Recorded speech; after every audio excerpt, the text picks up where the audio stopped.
out there, I'm Diana Uribe and welcome to this week's Rio Review. Here's a quick look at happenings that took place this past week in Rio Grande City. The Rio Grande City Commission held a regular meeting at City Hall on Wednesday, September the 13th. At the meeting, Parks and Recreation recognized Serena Ramirez and Omar Cayeno Jr. for their athletic achievement. A full video of the meeting is available for viewing online.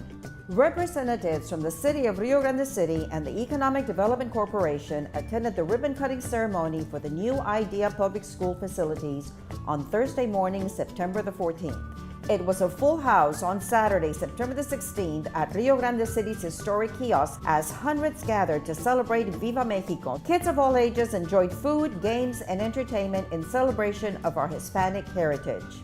We would like to extend a special thank you to our friends from Camargo who came over to help us celebrate el 16 de septiembre during our Viva Mexico celebration.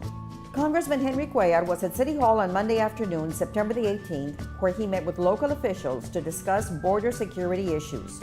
Earlier that day, the congressman also held a meeting to discuss our area's economy, education, and other issues at the South Texas College Starr County campus. On Tuesday, September the 19th, members from the Kelsey Bass Museum and Event Center Commission and museum staff attended the Texas Tropical Trails Partner event held in Edinburg, Texas. The agenda included presentations on the folklore of El Día de los Muertos, a tour to the old jailhouse there in Edinburg, and presentations by 4 local authors. The Rio Grande City Parks and Recreation Department announces that registration continues for the city's 2017 football program for both athletes and coaches.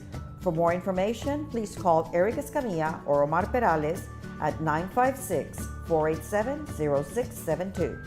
Once again, the Rio Grande City Public Utilities Department would like to remind residents that they will no longer issue additional late notices. So please, be mindful of your payment due date to avoid interruptions in service. The Kelsey Bass Museum invites you to visit and enjoy the Hurricane Nula commemoration exhibit. It will continue through September and October. The museum is open Monday through Friday from 9 to 5. Admission is free, but we do accept donations.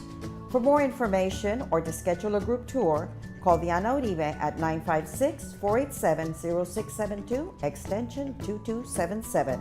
And now for upcoming events. The Rio Grande City Police Department will be having a vehicle auction on Saturday, September the 30th, starting at 10 a.m. at 1623 West Eisenhower Road.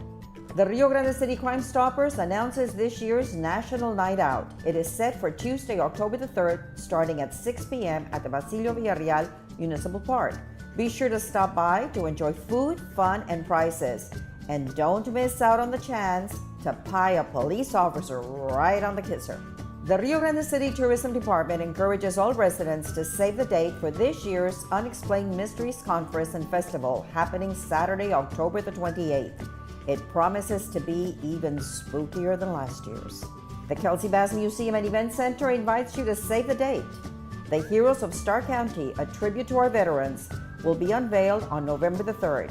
We ask that you bring photographs and memorabilia of veterans in your family so that we can include them in the exhibit. During his presidency, President Ronald Reagan declared September the 16th through October the 12th as National Hispanic Heritage Month. Here in Rio Grande City, we kicked it off with the Viva Mexico event, which was held on Saturday, September the 16th. We encourage you to read books about our local history, such as When Rio Grande City Was Young. While attending the Texas Tropical Trails, I came across 3 authors who have in their publications special information about Rio Grande. Our very own Monica Zarate Burdett. In her cookbook, Monica has put together recipes that have been handed down through generations.